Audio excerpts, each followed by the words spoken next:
Technology is a wonderful thing. Instagram Live now has the option to be able to go live with multiple people. So I thought about that and I was like, well, I always have great conversations with coaches and followers. Let's put that onto my live feed. So the first person I thought of was Coach Essence Jones. She is a coach at Coronado High School. She is a former track and field athlete for high school and college, and now she's giving back as much as she can to her athletes. My focus was to talk about her story because she's a coach who isn't just settling with I know stuff, I'm going to just push it forward to my athletes. She's actually reached out to coaches and did their workouts, had conversations, and learned as much as she can to continue to be the best resource available to her athletes. And I think that's something that really inspires me. Well, this is our conversation. The first portion of it, where I break down who she is and what she's accomplished, was kind of lost, so I apologize for that. But here is the second half of our conversation. All right, so we're back. Sorry about it. And guys, thank you for telling me that you couldn't hear me, so I was able to fix it. I'm not sure where I left off, We're but talking about Leap Fest, about how you envision, right? yes, A meet, how you think a meet should be ran. yes. And so Hey. my thing is like, Sorry. let's just make it happen. Right. So obviously my niche is the jumps, but don't get it twisted. I was a hurdler. I hurdled to get into college. Triple jump was just an event that I continue to get stronger and get better at. And as I learned it and I got out of college, I realized, which one do I have a better chance to go pro with to make some money? Yeah. And it was triple jump. It's just less total people in the pool of it. So I just said, well, let me continue with that versus having to drop a whole second in the hurdles. Yeah. So it's not that I'm trying to exclude the running events or, not show any light to those events. It's just, let's just say there's jumps. Even though there is pole vault, but it's going to be a lot more to get that going. But let's just put the focus on the jumps and let's highlight those athletes. The fact that it's January 13th, I do not expect people to start jumping, road record marks. Oh, no. It's just, let's just put the cameras in the right positions. Let's not just have a straightforward camera. Let's talk about who's jumping. What's their history? What have they done in their life so far? Let's just talk about. Sorry, what was that? My brother tuned in. I was just saying hi. Oh. Those things. So we had it last year, and I literally had 3 weeks to promote it.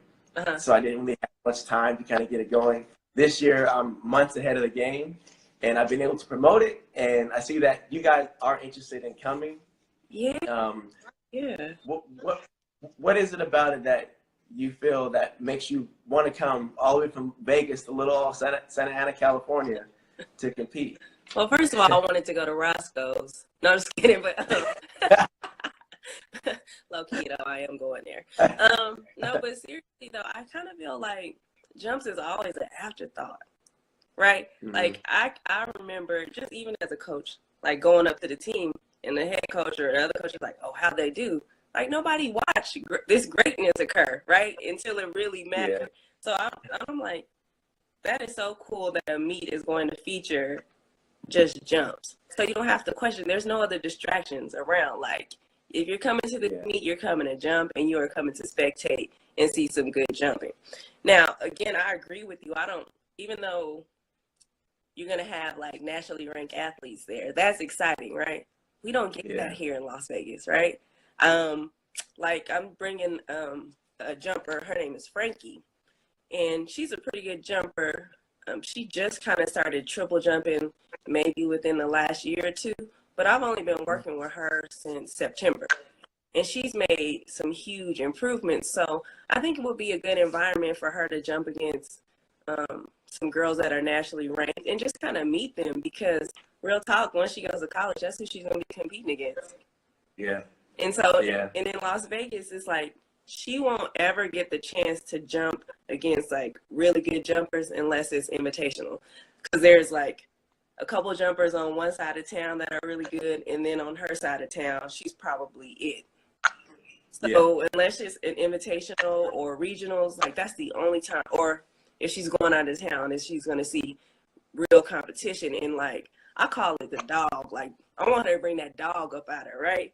You don't bring that dog out of you if you jumping against, and no disrespect to people on different levels, but like if she's jumping 37, 38, and then you got girls 29, 32, like you don't, the dog will never come out. It's just like one jump and done for points. So. Yeah, that's true. You know, and my inspiration with the environment was when I competed at the Ben Brown Invitational at Cal State Fullerton. Their runway is it's probably 3 feet away from the stands, and then 2 feet from that is the pole vault runway, and then the track. And so when I competed there, like it was just chaos. People crossing the runway. It just was flooded with people, and I was like, I enjoyed that pressure, like people breathing down my neck. And I was like, well, it's either I get nervous and shut down, or I compete, you know. And I had one of my best competitions there. You know, fast forward, I go to UW, and it's even worse. It's two runaways, and the whole track meet is literally on the infield. You know, you got the throwers, people just hanging out. You have people watching the jumps, and you're on a raised platform. It's a beautiful facility, and I had my best jumps there. You know, and I really do feel that even if you have the jumpers that are there, the high-profile jumpers, and you have to get that dog out of you, right? Yeah. It's the dog can also come when you have 100 people sitting there watching you. Yep. You know, and that makes that dog even have to work even harder, you know, come out, because it's like it's so much more competitive. Oh yeah. And now you're like, okay, I get to showcase my talent. I've been busting my butt the last 3-4 years, 1 month, whatever it is, and I'm going to showcase this talent. Some people may get nervous with it, but I think it's going to show them how it feels to be in a huge environment, especially when they have the jump pits off to the side. You know, it's like no one walks over there if it's behind the bleachers. No one walks to see that because they want to see all the action, which is in one spot at the finish line. Yeah. You know, but at this event, it's like everyone's going to be breathing down your neck. We're all going to be watching. You know, what I'm hoping to do is let more people know to come just simply watch. It's free to come watch. You know, bring your family, your friends, and just come see what the event is like. Especially, you know, here I have like Dominique Rotolo, who's on 19 feet. Sophia's on 18.6. Maddie Lyon has gone 18.4. I'm still in conversation with the Flying AJs for bringing up some athletes who have jumped 42 feet in a triple jump. My brother will be there. He won't be jumping, but he'll be there. Last year he jumped 24.6. Jadel Gregorio has said he's coming, and he's a 2-time silver medalist in the world championships. So I mean, and I'm gonna have the newbies. I'm gonna have the little ones come out. Oh, that's gonna be so cute. I wish I had a kid bring too. That's gonna be so cute. Yeah, it's, you know, so I want it to be where everyone is enjoying it, having fun, but able to see the next level of athleticism.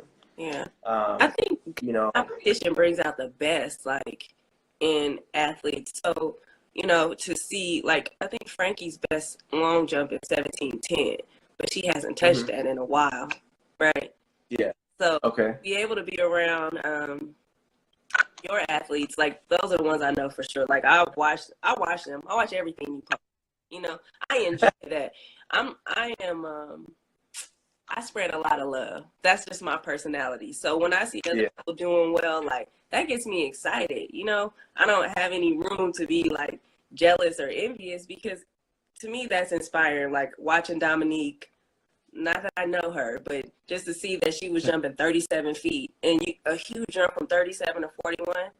Like, to me, that shows it's possible, you know, because I have an athlete right now, 37 feet, and the improvements that she's making, it's like, you know, will that be her narrative? We don't know, but that's what we're aspiring to, you know, to hit. And it's just exciting to see people grow so much in this event. That's what I love about it. Yeah. And that part is, where I'm sitting down, I record everything. We always practice, I'm always recording everything, and I'm sitting here with like terabytes of memories, like just stored up. I'm like, I got to put these videos somewhere, and that's where I was like, let me start telling the story of these athletes. And I'm going to continue doing it. And I have hundreds of athletes, that I worked with. No matter they're at the national level or not, they're still my athletes, and they still came in and they developed as people. Yeah. And that's what I always say. Like, I want you to be the best athlete you can be. You know what I mean? Everybody's athletic ability is different, and everybody's goals are different. That's why I'm like, what are your goals? Are you going for distance? Do you just want to have a better summer body? You know what I mean? Do you want to go to state? Do you want to set a school record? Like, whatever you are here for, I'm here for that too. There's never going to be any pressure from me to try to create the next, Tiana Bartolota or something like that. Like, it's just, I want you to be happy with what you can accomplish. I'm big on goal setting. I make them write a goal like every single week or every meet. Yeah. I celebrate a 29-foot jump. Just like I would celebrate a 41-foot jump. Yeah, that's true. Yeah, and I do the same when it comes to the goal setting. My club team, it embodies that. It's leap, and people think just jumping, and it's like, it's not. It's where the athletes start. They start with the long jump because it teaches them the value of each step. Yeah. It teaches them how to get speed down, because that's a huge element of the long jump. Oh, yeah. It teaches them power. It also teaches them with having a tangible number to reach for. Yeah. When you have all that set, then you can go out into each individual event, because running, in my mind, is a single leg run. It's a jump. Each leg jumps, and as you get that speed consistency, your speed improves. And so LEAP stands for lead, elevate, achieve, and prevail. And I try to instill those pillars into each individual athlete. So each year, I don't know how to coach them until they tell me. I have them really write down an essay. They have all these questions to answer, to fill out. And essentially it gives me a map of, okay, what is their overall goal for this year? Like, what's the base of what they envision themselves doing? And then I break it down to, what do you want to have done this off season? What do you plan to accomplish? What do you plan to accomplish this season? And then what are your dream goals? So when I'm hard on an athlete, I'm not just picking them out. I'm telling them, you wrote this down. Right, you told me this. Yeah, you want to be the state's best, and I'm going to be on you. If you're not in front of the pack and the best athlete on the team right now, then you're not meeting the goals that you wrote down and had set. True.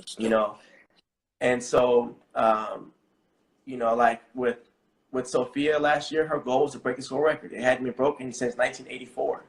And, when I first got her, she was jumping 15:10 as an 8th grader. And, I was like, all right, well, let's get things going. Let's start training. And I said, the first thing we got to do is we got to change your form. She did the hang, nothing wrong with the hang, but she had flaws that broke her speeds through her jump. And I'm like, you're already fast. So let's just get rid of the flaws of breaking you to get you to run through the board first. And then we'll adjust to whatever. And so I brought the hitch kick in, and she hated it. She was like, I don't want to run track. I don't want to jump. Dang, that escalated quickly. Yeah, she's just like, I don't like it. I don't like it. And then she had a track meet for her middle school, and then she ended up. She was on her own. It was her and her mom. Her mom said, "Well, what are you gonna do? Go." She took her first jump with her old form, and she went like 15 something, and then she said, her mom said, well, basically you got to choose. You're going to either choose your way or try Coach Briggs' way.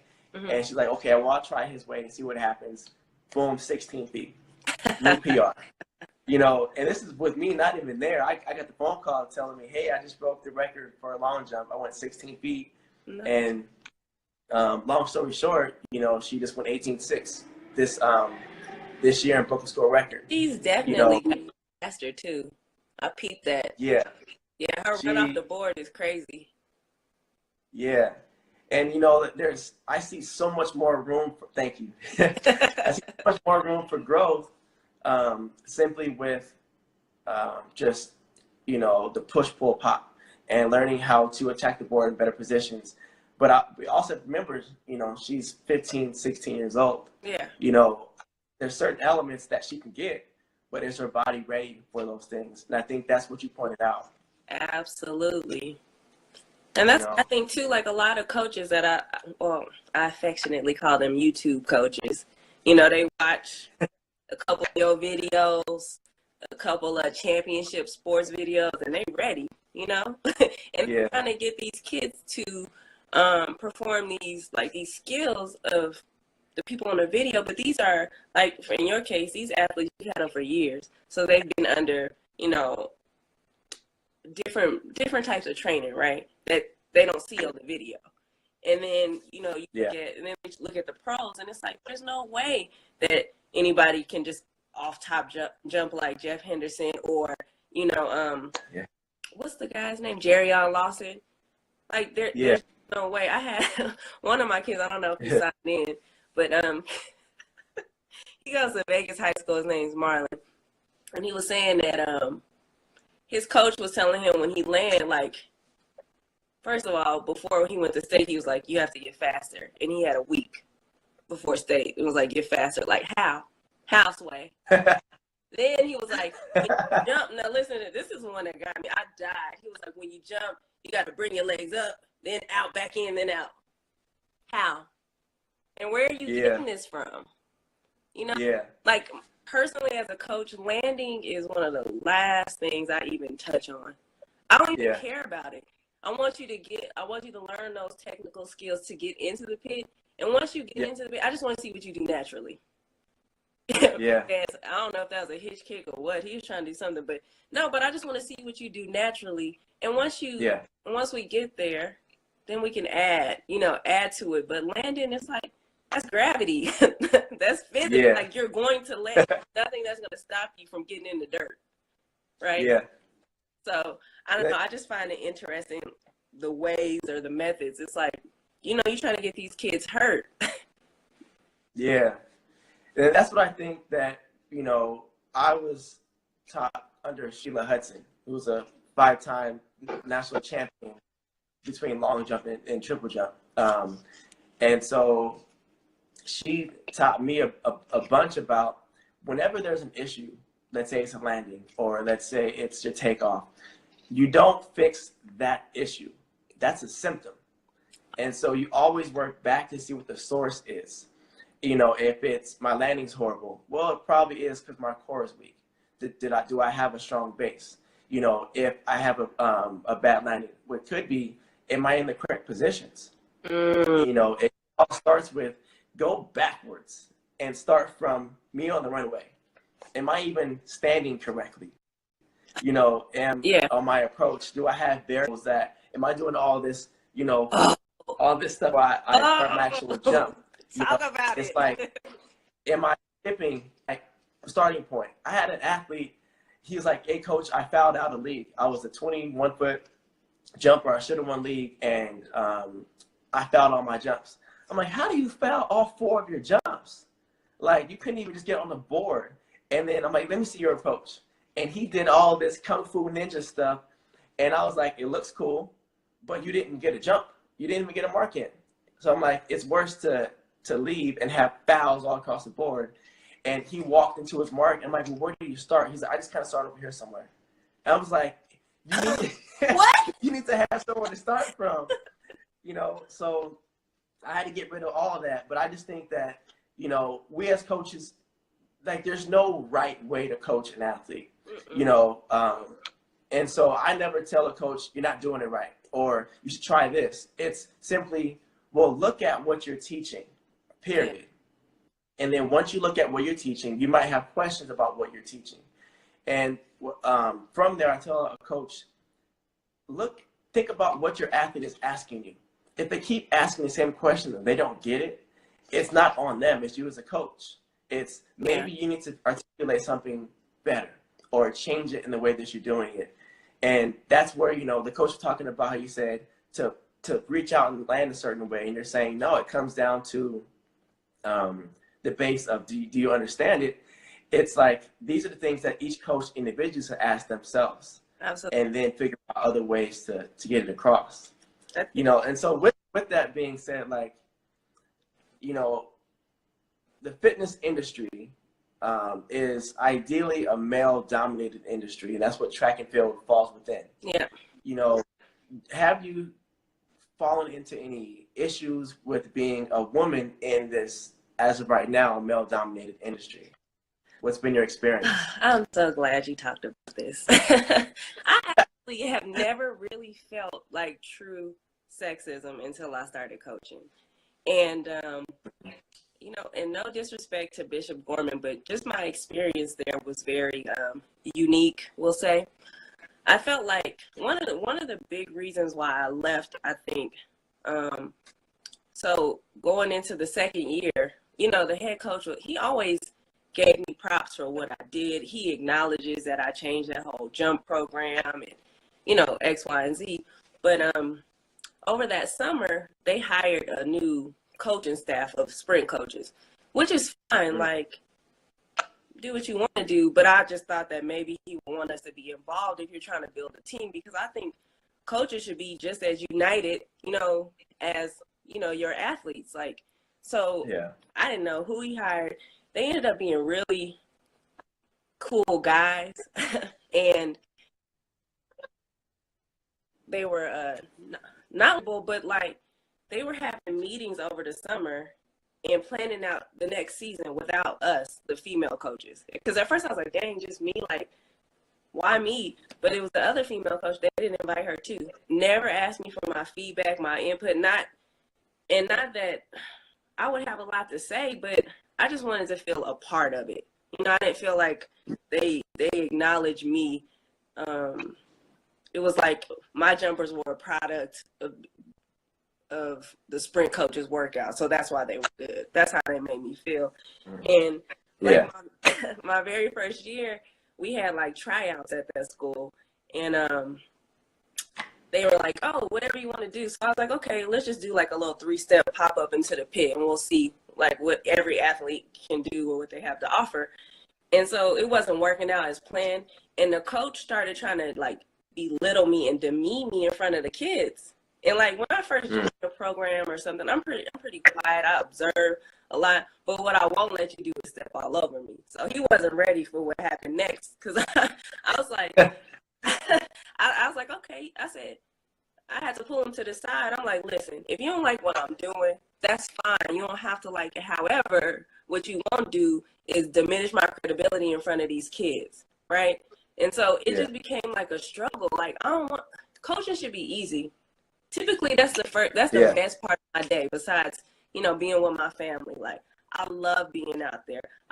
It makes me happy. So when I'm going to practice and I'm uneasy, or I'm feeling like it's about to go down, you know, because you don't know how to talk to people, I'm like, I have to go. And I find that too, like in the infield, I feel invisible a lot of times. You know, I feel like people see my jumpers, but they will never acknowledge me. And, you know, and you even told me, like, you look at my posts, I've never put myself in there. I always talk about my athletes. I'm like, they did a good job, and I'm proud of them. And I even tell them myself, like, hey, you go out there and bust your butt every day. I just am here to guide you. But realistically, like, my guidance is top notch. Like, I need to start really saying that and believing that stuff. Like, you know, because you weren't jumping like that when you were with these previous coaches. So, like, I feel like if I exude too much confidence, that it comes off me being arrogant. Like, I'm not allowed to have that kind of confidence, or, you know, well, just confidence, I guess, overall. So yeah, and I think that's good, you know. And I became aware of this when I got to Cal State LA. And when I got to Cal State LA, my coach was Sheila Hudson. Like, I had never had a female coach before. I grew up playing football and basketball. And then I started doing track in high school.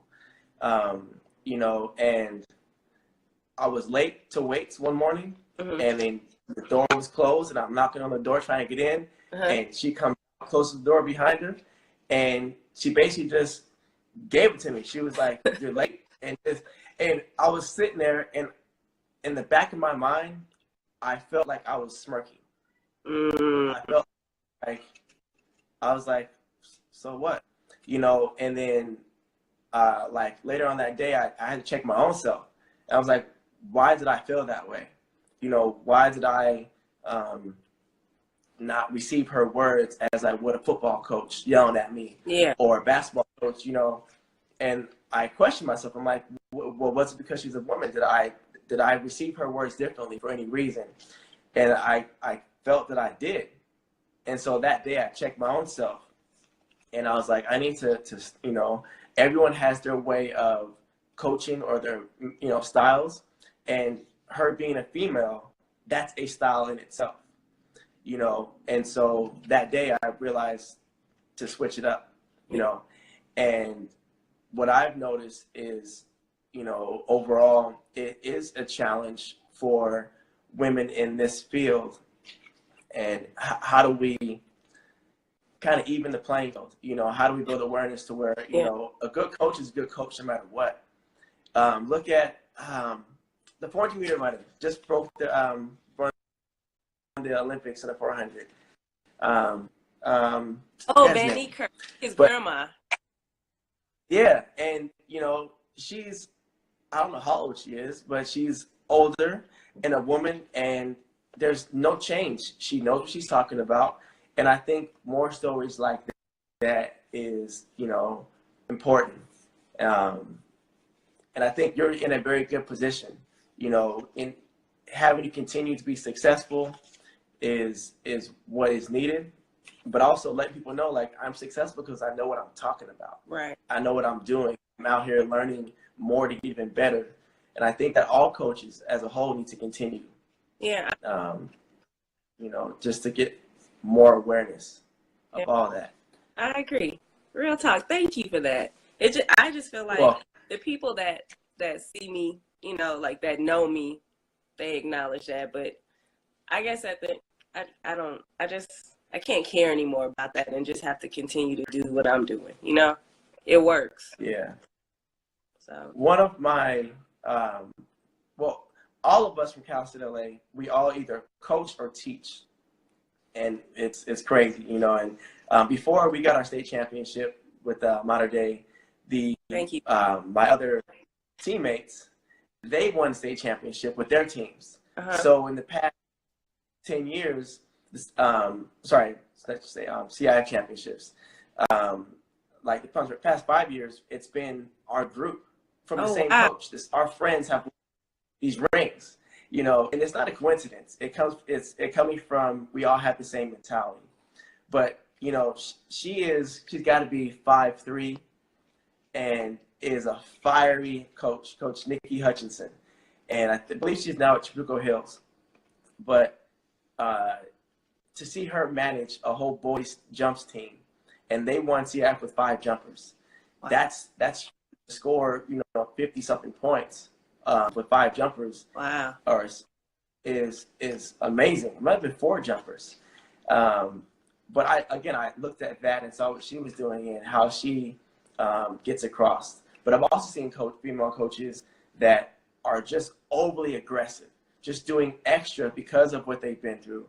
Yeah. And it's like you have to find that happy medium. I think that's where I come off. Like, I think I enjoy the mentoring aspect of being a coach more than anything. We leave such a huge impression on these student athletes. I mean, I can look back. Probably one of the best coaches here in the city, Coach Mike Howard, who's at Centennial High School. He was my coach, and to see him to continue to develop athletes, like, that makes me so grateful, so proud to have him. But he treated me with so much love and so much kindness and respect. Like, I always wanted to mimic his style of coaching, and without me even realizing, like, I do it. I don't yell at my athletes.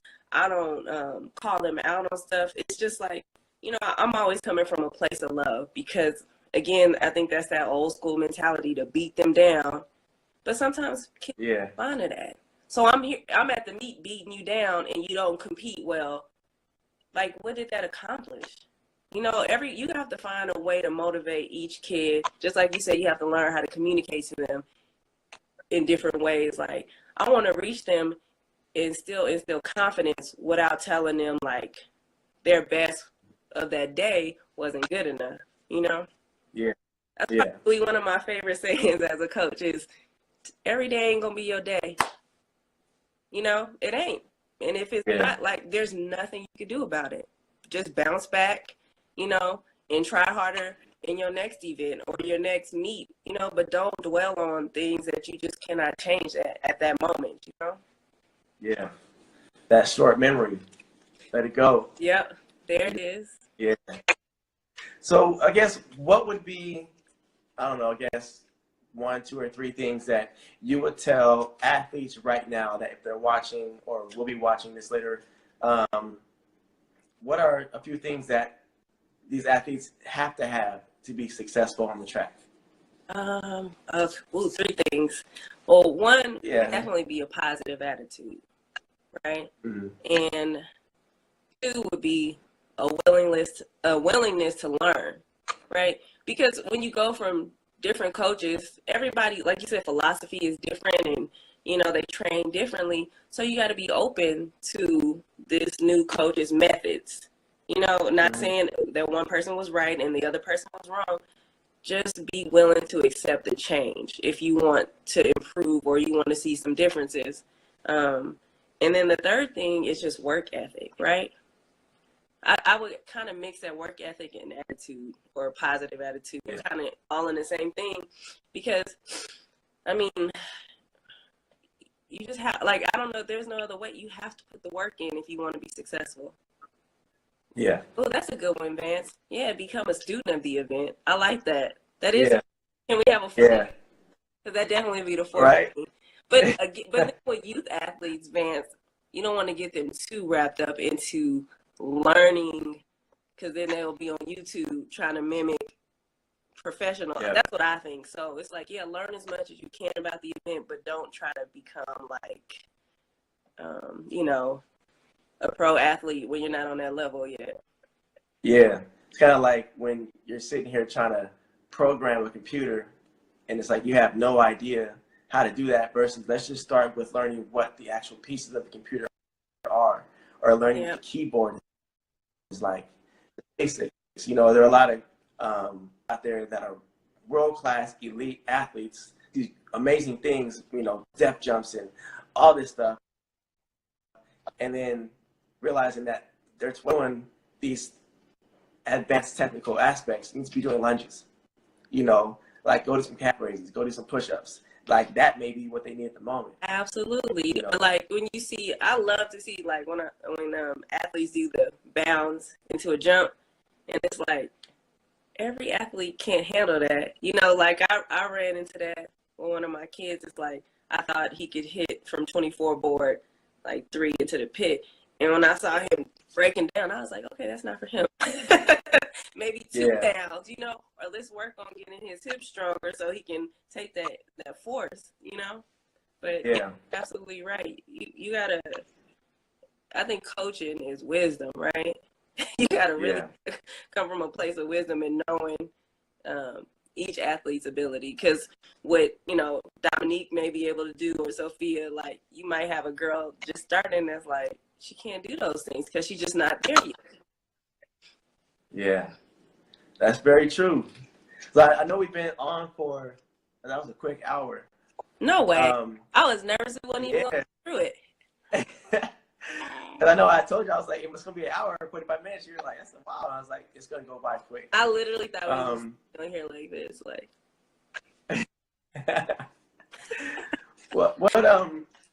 So I guess plug yourself, you know, let those who are watching know what you're about, how to reach you, how to contact you, what services you offer.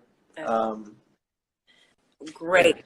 My name is Essence Jones. I go by Coach Essence. Currently, I'm at Coronado High School. That's going to be my new home for forever. And I specialize in long jump, triple jump, all ages. Really looking to just improve the whole narrative of jumps in the city of Las Vegas. You can reach me at essence at takeflightteam.com for email. My Instagram is what is it? Oh, takeflight_team. I always forget it. I forget that underscore part. But I'm really open. So if you have any question, me, anything. But I look forward to helping you grow if you out there in the Las Vegas area. Oh, thanks, Cookie. Thanks, Ryan. Ryan will be there. And I'm excited. I feel like this is gonna be like a social media reunion. It's gonna be a great place. I'm excited to watch Ryan jump. I love watching him jump. I do too. I really do. Like to be 20 again, right? Right. Now I meant to ask you because you mentioned something about pole vault. Will there be pole vault there too?